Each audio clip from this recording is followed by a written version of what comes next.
ಶುಭಂ ಶೆಳಕೆ ಗಡೀಪಾರಿಗೆ ಆಗ್ರಹಿಸಿ ತಹಶೀಲ್ದಾರ್ ಮೂಲಕ ಗೃಹ ಸಚಿವರಿಗೆ ಕರವೆಯಿಂದ ಮನವಿ.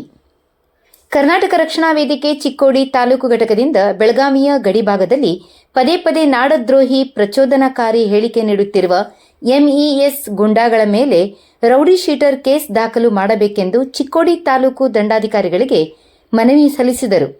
ನಿರಂತರವಾಗಿ ಗಡಿಭಾಗದ ಬೆಳಗಾವಿಯಲ್ಲಿ ಪ್ರಚೋದನಾಕಾರಿ ಹೇಳಿಕೆ ನೀಡುತ್ತಾ ನಾಡದ್ರೋಹಿ ಚಟುವಟಿಕೆಗಳಲ್ಲಿ ತೊಡಗಿರುವ ಎಂಇಎಸ್ ನಾಯಕ್ ಶುಭಂ ಶೆಳಕೆ ವಿರುದ್ಧ ಗುಂಡಾ ಕಾಯ್ದೆ ಅಡಿಯಲ್ಲಿ ಕೇಸ್ ದಾಖಲಿಸಿ ಗಡೀಪಾರು ಮಾಡಬೇಕು ಎಂದು ಆಗ್ರಹಿಸಿ ಚಿಕ್ಕೋಡಿ ತಾಲೂಕಿನ ಕರವೇ ಪದಾಧಿಕಾರಿಗಳು ಹಾಗೂ ಕಾರ್ಯಕರ್ತರು ಬೀದಿಗೆ ಇಳಿದು ಪ್ರತಿಭಟಿಸಿ ಶನಿವಾರ ಪ್ರವಾಸಿ ಮಂದಿರದಿಂದ ಪ್ರತಿಭಟನೆ ಮೆರವಣಿಗೆ ನಡೆಸಿದ ಕರವೇ ಕಾರ್ಯಕರ್ತರು ಕನ್ನಡ ನಾಡು ನುಡಿ ನೆಲ ಜಲ ವಿಚಾರವಾಗಿ ಪದೇ ಪದೇ ಅವಹೇಳನಕಾರಿ ವರ್ತಿಸುತ್ತಿರುವ ಶುಭಂ ಶೆಳಕೆ ಮೇಲೆ ರೌಡಿ ಶೀಟರ್ ಕೇಸ್ ದಾಖಲಿಸಬೇಕು ಎಂದು ಮನವಿ ಪತ್ರ ಸಲ್ಲಿಸಿದರು.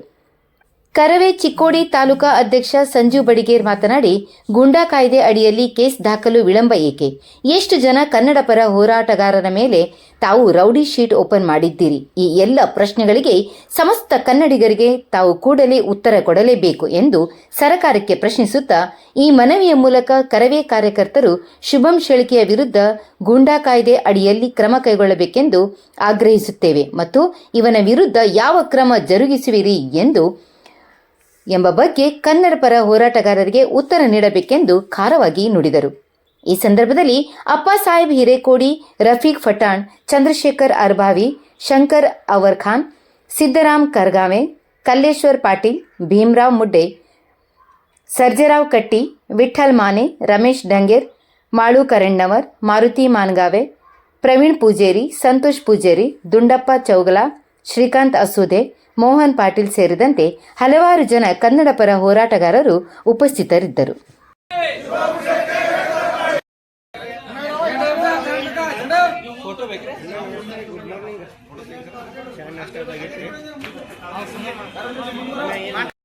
ಗಡಿ ಜಿಲ್ಲೆ ಆದಂಥ ಬೆಳಗಾವಿ ಜಿಲ್ಲೆದೊಳಗೆ ಎಂಇಎಸ್ ಕಾಯಂ ಚಾಲೂನೇ ಐತವು. ಕರ್ನಾಟಕದ ನೀರ ನೆಲ ಅನ್ನ ತಿನ್ನೋದು ಕರ್ನಾಟಕದ ಮತ್ತು ಎಂಇಎಸ್ಗೆ ಜೆ ಅಂತಾರ ಅವರು. ಬೆಳಗಾವಿದ ಪ್ರತಿ ಸಲ ನವೆಂಬರ್ 1ಕ್ಕೆ ಅಧಿವೇಶನ ಇದ್ದಾಗೆಲ್ಲ ಅವರು ಯಾರು ಒಂದು ಚೆಕ್ ಎಬ್ಬಿಸ್ತಿರ್ತಾರೋ. ಇದು ಸರಿ ಅಲ್ಲದು. ನಾವು ಕರ್ನಾಟಕದಾಗ ಇರೋದಾದ ಕರ್ನಾಟಕ ನಿಯಮ ಕನ್ನಡಿಗರಿಗೆ ಏನು ಹೇಳ್ತಾರೆ ಆ ಪ್ರಕಾರ ಕೇಳ್ಕೊಂಡು ಇರೋದು ಕನ್ನಡದಾಗಿರಲಿ. ಇಲ್ಲಾಂದ್ರೆ ಕರ್ನಾಟಕ ಬಿಟ್ಟು ಹೋಗ್ಬೇಕು ನೀವು. ಯಾಕಂದ್ರೆ ಮೂಲ ಕನ್ನಡಿಗರಿಗೆ ನೀವು ತ್ರಾಸ ಕೊಡಾಕತ್ತಿದ್ದೀರಿ.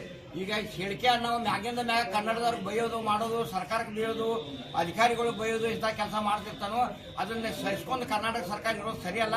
ಕೂಡಲೇ ಕರ್ನಾಟಕ ಸರ್ಕಾರ ಸನ್ಮಾನ್ಯ ಗೃಹ ಸಚಿವರು ಮತ್ತು ಮುಖ್ಯಮಂತ್ರಿಗಳು ನೋಡಬೇಕು. ನೋಡಿ ಶುಭಂ ಶೆಳಕೆ ಏನೈತಿ ಗಡೀಪಾರು ಮಾಡಬೇಕು. ಗುಂಡಾ ಕಾಯ್ದೆಯೊಳಗೆ ಅವನ್ನ ಬಂಧಿಸಬೇಕು. ಗುಂಡಾ ಕಾಯ್ದೆಯೊಳಗೆ ಬಂಧಿಸಿ ಅವನ್ನ ಎಡಿಮಿಡಿ ಕಟ್ಟಬೇಕು. ಇಲ್ಲ ಅಂತಂದ್ರೆ ಎಂಇಎಸ್ ಅಂತ ಮತ್ತೆ ಅವರು ಪ್ರಭಾವ ಹೆಚ್ಚು ಮಾಡಕ್ಕೆ ಶುರು ಮಾಡ್ತಾರೆ. ಈಗಾಗಲೇ ಎಂಇಎಸ್ ಪ್ರಭಾವ ನೆಲಕ್ಕೆ ಮುಟ್ಟಿದ್ದೀವಿ. ಯಾಕೆ ಕನ್ನಡಿಗರ ತಾಕತ್ತ ಕನ್ನಡಿಗರ ಹೋರಾಟದಿಂದ ಈಗಾಗಲೇ ಎಂಇಎಸ್ ಮೂಲ ಗುಂಪು ಆಗೈತಿ. ಇನ್ನು ಮುಂದೆ ಏನು ಇವ್ರು ಮಾತನ್ನು ಬೆಳೆಸಕ್ಕೆ ಪ್ರಯತ್ನ ಮಾಡಕತ್ತಿದ್ರು. ಅದು ಕೂಡಲೇ ಶುಭಂ ಶೆಳಕೆಗೆ ಏನೈತಿ ಕೂಡಲೇ ಅವ್ನು ಗಡೀಪಾರು ಮಾಡಬೇಕು ಮತ್ತು ಅವನ ಮ್ಯಾಗ ಗುಂಡಾ ಶೀಟರ್ ಕೇಸ್ ಹಾಕಿ ಅವನ ಜೈಲಿಗೆ ತಟ್ಟಬೇಕಂತ ತಮ್ಮ ವಾಹಿನಿ ಮುಖಾಂತರ ಸರ್ಕಾರಕ್ಕೆ ಹೇಳಲಿಕ್ಕೆ ಇಷ್ಟಪಡ್ತೀವಿ.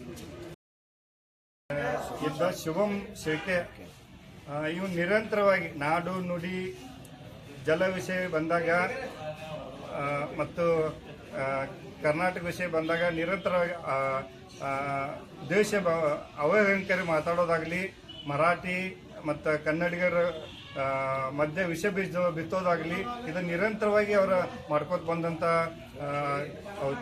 ಚಾಲೆ ಅಂತ ಹೇಳ್ಬೋದು. ಅದಕ್ಕಾಗಿ ನಾವೇನು ಇವತ್ತು ಮನವಿ ಕೊಡ್ತೇವೆ ಅಂದರೆ ಗೃಹ ಸಚಿವರಿಗೆ ಕರ್ನಾಟಕ ಸರ್ಕಾರ ಇದು ನಾಡು ವಿರೋಧಿ ಮತ್ತು ದೇಶ ವಿರೋಧಿ ಇಂಥ ನೀಚ ಶುಭಂ ಶೆಳಕೆಗೆ ಬೆಳಗಾವಿಯಲ್ಲಿ ಇಟ್ಟರೆ ಇನ್ನೂ ಹೆಚ್ಚು ಕೋಮಗಲಭೆ ಆಗಕ್ಕೆ ಸಾಧ್ಯತೆ. ಇಂಥವ್ರನ್ನ ಗಡೀಪಾರು ಮಾಡೋದು ಸೂಕ್ತ.